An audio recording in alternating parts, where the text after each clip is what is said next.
আমি কদিন আগে বলছিলাম ইসলামী ব্যাংকও ইসলাম না, আমাদের মির্জা ফখরুল ইসলামও ইসলাম না, জামাত ইসলাম ইসলাম না।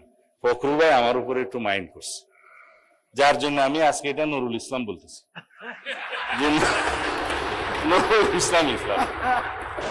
তো কালকে আমাদের মাননীয় সংসদ সদস্য শাহজাহান চৌধুরী বললেন আজকাল ফতুয়া টতুয়া নেওয়ার জন্য হাটহাজারী, পটিয়া এবং লালবাগে যেতে হবে। কোথায় যেতে হবে? সংসদে। কার কাছে? স্বরাষ্ট্রমন্ত্রীর কাছে। কয় মুফতি টুফতি আর লাগবে না, আর একটা কি যেন বলেছেন, ডট ডট দিয়েও বলেছেন। আমি তো কখনো বলি নাই যে জামাতে ইসলামী ইসলামী দল না, আপনারা নিজেরা নিজেরা টেনে আনছেন। তবে আপনারা কি রকম ইসলামী দল সেইটা একটু বলবো। আমি বলেছিলাম জামাত ইসলাম মানে ইসলাম না, ইসলাম ডিফারেন্ট। কিন্তু আপনি কালকে বলেছেন জামাত ইসলাম ইসলামী দল, এবং জামাত ইসলামকে জানতে হলে 100 বছরের ইতিহাস জানতে হবে।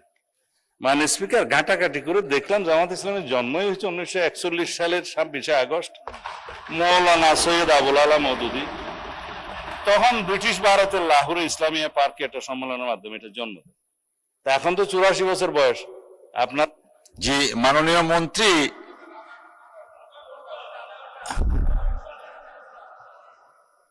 মাননীয় মন্ত্রী, আপনার নিজের কনস্টিটিউয়েন্সি এবং অন্যান্য বিষয় সবকিছু মিলিয়ে বলার জন্য 6 মিনিট দেওয়া হলো আপনাকে। 6 মিনিট।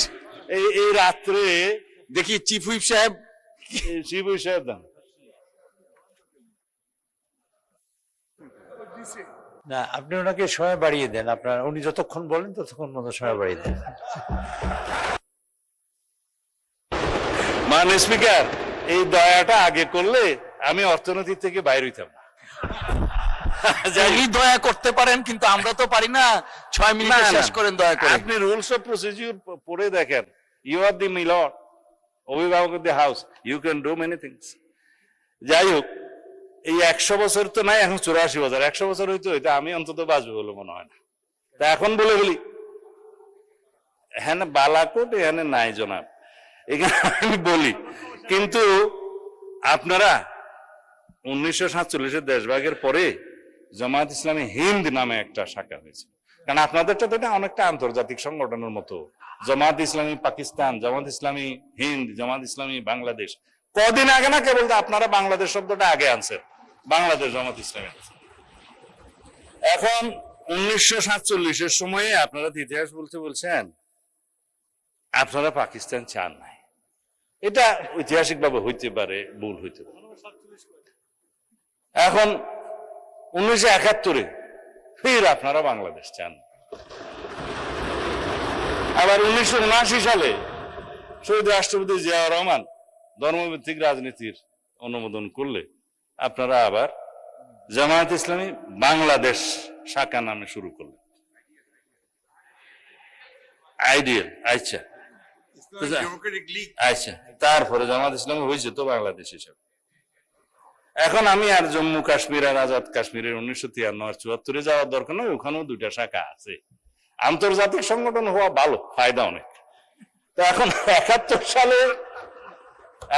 সালের স্বাধীনতার সময় আপনারা আপনাদের ভূমিকা সম্পর্কে আইনগতভাবে কদিন আগে এখানে আইন করে পাঠ করে দিয়েছেন যে জাতীয় মুক্তিযুদ্ধ কাউন্সিলের আইনে যে তৎকালীন জামাত ইসলামী স্বাধীনতা যুদ্ধের বিরুদ্ধে ছিল, আপনারা এখানে বসেছিলেন। এটা ফয়সালা হয়ে গেছে। আর আপনারা যে ইতিহাস বলতে বলেন 100 বছর ইতিহাস জানতে হবে, কেবল তো 79 আসলাম। 1986 সালে আপনারা হোসেন মোহাম্মদ এরশাদের আন্ডারে জাতীয় বেইমানির ইলেকশনে আপনারা যান নাই, আওয়ামী লীগের সাথে যান নাই। আপনারা 1900 না, ইতিহাস বলতে বলছেন তো। আপনারা 1996 সালে আওয়ামী লীগের সাথে যুগপত আন্দোলনে যে আমাদেরকে ক্ষমতার থেকে অপসারণ করার চেষ্টা করেন নাই। আমরা একটা ইলেকশন দিয়ে এইখানে সংবিধান সংশোধন করে তারপরে ক্ষমতা হস্তান্তর করেছি, ফেলতে পারেন নাই। এরপরে যেগুলা গৌরবময় ভূমিকা আছে সেগুলো একটু বলি। 90-তে আপনাদের ভূমিকা ভালো ছিল, 24-এ আপনাদের ভূমিকা ভালো ছিল, আমরা তো সেই স্বীকৃতিটা দেই। 100 বছরের ইতিহাসের মধ্যে এগুলো আসছে তো। হ্যাঁ, 2001 সাথে ছিল, কিন্তু 7-এর পরে আপনারা যে একটু ঘোরাঘুরি করছেন সেটা পরে বলবো। খালি আপনি মনে করে দেন কেন? আমি তো 71-এর একটা বিষয় না বলেই আপনাকে পার করে দিতে চাইছিলাম।